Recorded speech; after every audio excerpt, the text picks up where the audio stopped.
পঞ্চগড়ের দেবীগঞ্জ উপজেলার মৌমারী এলাকায় ফসলি জমির উপর বানানো হয়েছে অস্থায়ী খেলার মাঠ। শুরু হয়েছে নাইট সুপার 4 ক্রিকেট টুর্নামেন্ট। আর উপস্থিত থেকে টুর্নামেন্টের উদ্বোধন করেন বাংলাদেশ জাতীয় দলের বাঁহাতি পেসার শরীফুল ইসলাম ও অলরাউন্ডার নাসির হোসেন। আসলে আমাদের যে গ্রাম, এই গ্রামে কিন্তু আমাদের ইউনিয়নে কোনো মাঠ নেই। সো এখানে অনেক ছেলেপেলে আছে প্রতিভাবান, তারা খেলতে চায়। প্রথম যখন ছোট থাকে তাদের শুরুটা কিন্তু হয় টেপ টেনিস বলে বা এরকম। সো খেলা মাঠের অভাবে খেলতে পারে না। বাট আমরা যখন প্রতিটা শীতের সিজন আসে তখন আমরা ট্রাই করি যে এরকম একটা টুর্নামেন্ট আয়োজন করার। বাট আমাদের জেলা প্রশাসকের কাছে একটা আবেদন থাকবে যে আমাদের ইউনিয়নে যাতে একটা সুন্দর মাঠ দেওয়া হয়। যদি মাঠ দেওয়া হয় সেটাকে আমরা পরিচর্যা করে যাতে ক্রিকেট বলে প্র্যাকটিস করা যায় এমন কোনো সিচুয়েশন তৈরি করার জন্য আমরা সবাই সেটা চেষ্টা করব এবং আমি নিজে চেষ্টা করব। বৃহস্পতিবার রাতে এই টুর্নামেন্টের উদ্বোধন করা হয়। এ সময় ব্যাটিংয়ে নাসির ও শরীফুল বোলিং করে খেলার উদ্বোধন করেন। এ সময় উদ্বোধনী খেলায় দর্শকের মধ্যে দেখা যায় ব্যাপক উচ্ছ্বাস। মাঠ না থাকা সত্ত্বেও গ্রামের ছেলেদের উৎসাহ, দর্শকদের ভিড় এবং রাত জুড়ে খেলার উত্তাপ এলাকায় তৈরি করে উৎসবের আমেজ। উদ্বোধনীতে প্রথম খেলায় মুখোমুখি হয় সোনাহার মা ডিজিটাল স্কেল, পরাজিত করে দেবীগঞ্জ রকার্স 13কে, এবং পরের খেলায় সৈয়দপুরের সেঞ্চুরিয়ান ক্রিকেট ক্লাব পরাজিত করে কালীগঞ্জ আবু সাইম প্রধান ক্রিকেট একাডেমিকে। যুব সমাজকে মাদকমুক্ত রাখতে এই ধরনের খেলার আয়োজন করতে চান আয়োজকেরা। একই সাথে একটি মাঠের দাবিও জানান তারা।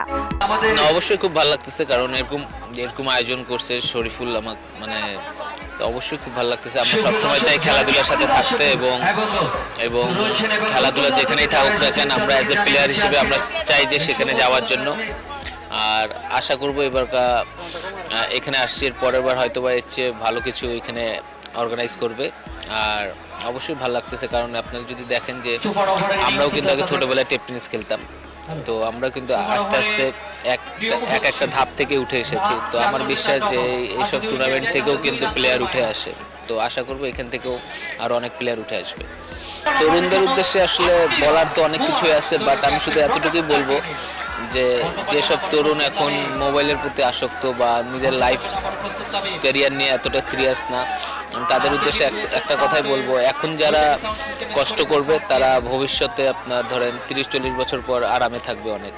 আর এখন যারা কষ্ট করবে না, ধরেন মোবাইলে বেশি সময় দিবে বা লাইফ নিয়ে সিরিয়াস থাকবে না, তারা আলটিমেট হয়তো বা 25-30 বছর পর ওরা সবচেয়ে বেশি কষ্টে থাকবে। সো মেন জিনিসটা হচ্ছে যে এখন ইয়াং থাকতে কষ্ট করতে হবে যাতে ফিউচারে তাদের লাইফ ভালো হয়।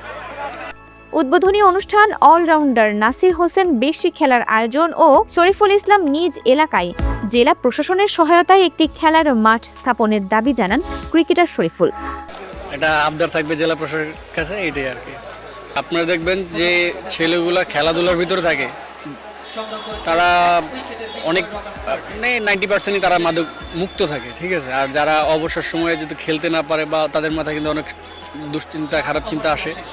সো সেই ক্ষেত্রে আমি মনে করবো যদি এখানে যে কোনো খেলা হোক, ঠিক আছে, খেলা হলে তারা যাতে খেলাধুলা থাকে পড়ালেখার পাশাপাশি, তো তাদের ফিউচারটা আমার মনে হয় যে অ্যাটলিস্ট মাদকের দিকে না যাবে। কারণ এই মাদক এমন একটা জিনিস যেটা বাংলাদেশের প্রতিটা অঞ্চলেই একদম সে পড়েছে। সো আমরা চেষ্টা করবো যদি আমাদের একটা মাঠ দেয়, আমরা একটা ভালো খেলার পরিবেশ তৈরি করা। শরীফুল ইসলাম ও এএস স্পোর্টসের উদ্যোগে আয়োজিত এই টুর্নামেন্টে অংশ নিচ্ছে মোট 16টি দল। প্রতিটি ম্যাচ 12 ওভারের এবং মাঠে খেলবে 9 জন করে খেলোয়াড়। আগামী 15 ডিসেম্বর অনুষ্ঠিত হবে টুর্নামেন্টের final. Dinajpur TV multimedia desk.